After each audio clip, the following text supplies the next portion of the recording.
Ladies, I'm here on the show and I'm doing my only recap for tonight. I'm going to review the truck race today from Talladega, the only recap. I thought it was a good race, probably the best truck race of the season. Besides the finish, honestly, really enjoyed this truck race.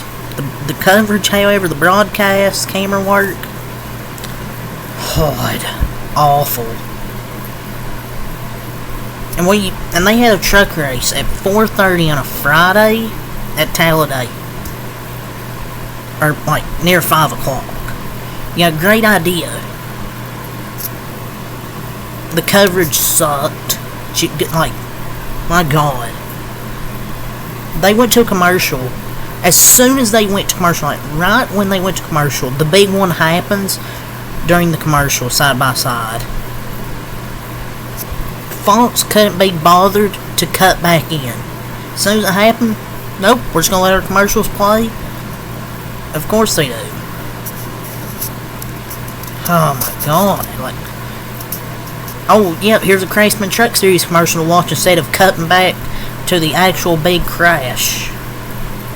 Because Fox coverage is the worst, and they haven't cut back to the full race.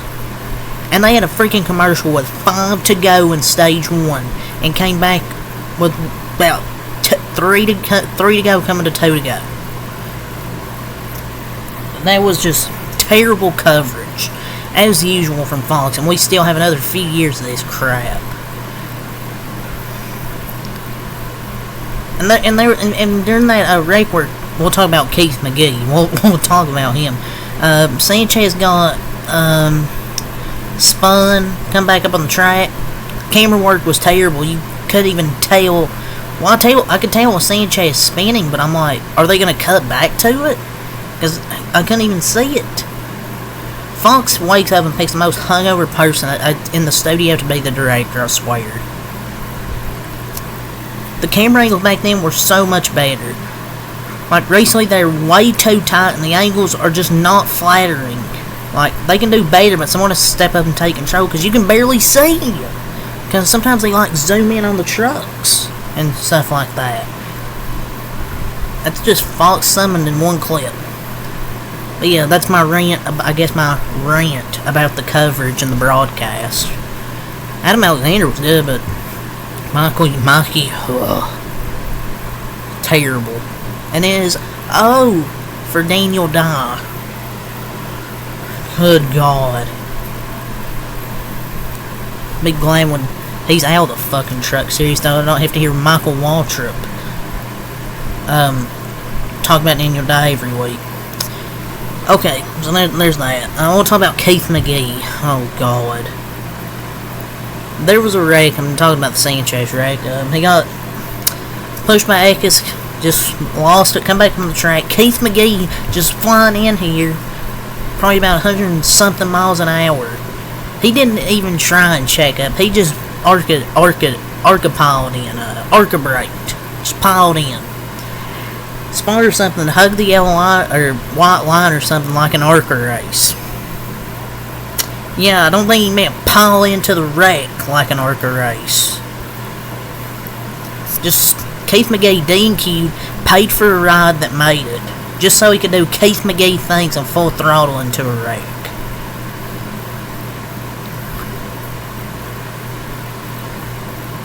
I mean, he stayed in and hoped for the best, but just slow down. Like, the dude just shouldn't be allowed to race. Like, it's every race where he's slow in the way, nearly causes a wreck, and when he doesn't, he just piles into one. Brian Doza should have been racing, but nope, gotta have this dude pay for the ride. Couldn't have Timmy Hill. And nope, gotta have Keith McGee. Just piles into the wreck, pulling a Jennifer Jo Cobb. That's what he did. But yeah, but no, I also wanted to point out some other things, like that other wreck that happened. Jay Garcia, Lane Riggs, others that got involved. There was a block that could have sent Jake Garcia if he wanted. Lane Reese could have blocked them. And I think they missed that live too. Go figure. That was a bad block. And then the first wreck, Matt Mills nearly got turned. And Sanchez got turned and had contact with Connor Zilic. Those two were able to continue until Zilic got another wreck with Jake Garcia, Lane Riggs, and others. But that was the tamest multi-truck wreck I've ever seen. And you had Matt Mills driving like he's the only truck on the track, almost wrecked himself. Go figure, one time he's running up front. Man, the race was good overall. Green Enfinger gets the win. He's going to the championship 4. So it's good. It's good to see Cody Rohball getting a win. First win for Cody Rohball and going to the championship 4. Enfinger in up front pretty much all day. It's a well-deserved win. My only complaint why I said the finish sucked. They always do this. And they fail. They wait to the last lap to make a move. Doesn't work out, and then they're like, they're shocked it didn't work out. Yeah, maybe you should make moves for the win before the last lap, last turn. It's every super speedway race. They get single file, they wait till the last lap, make a move, crash, and most of the time it's race over. But they're lucky they wrecked right at the finish line. Yeah, I mean, I don't know. Or I think the caution came out before the finish. Of course it did. Well, it wouldn't have mattered. Like, he would have won anyway. But yeah, what a great day though. Like, Green Enfinger getting a win, going to the championship 4. Who would have thought he made the championship? Who would have thought he would make the championship 4? I mean, this race was good in my opinion. But just the finish though. Pussies waited too long. They would have beat him. Or maybe they would have beat him. They just ended up wrecking themselves. But you've got to make a move for the last lap, because you can risk wrecking on the last lap. I genuinely cannot fathom why they think waiting until the last lap to do anything is ever a good idea. They always wait. But hey, the Oldsmobile. Done it, the Oldsmobile. Lawless, nobody went with him, sadly. Wish he would have had a chance to win. Hey, he got a top 5 at least. But I don't know what the hell everyone else is doing. Just waited. I guess I don't know why they wait till the last turn to do something. But the race overall I thought was good. It's just the finish really wasn't good to me. Your stage winner, Matt Mills actually won the first stage, believe it or not. It's his highlight of the day. He actually ran good today. He got in that wreck and he didn't even talk about him. That poor Matt Mills. One time he runs up front, he gets in a wreck. Enfinger won stage 2, and obviously Enfinger ended up winning the race. Held off to Taylor Gray. There were some other wrecks like Connor Zilic, Lane Riggs, Jake Garcia, Dean Thompson got in that big wreck I was talking about. Fox didn't cut back from commercial when it immediately happened as soon as they went to commercial. Taylor Gray had issues today. He had that puncture in his puncture with a tire, I think. He was able to come back and finish second. So now we'll go over to the points. Homestead and Martinsville to go. Yeah, the next truck race isn't until October 26th. They need to do better with their schedule. You cannot in the playoffs have what is it now? After today, October 5th through the 25th with no truck races. 20 days with no truck racing. Unacceptable in the playoff schedule. I just hate that. Tired of this every year with the truck series.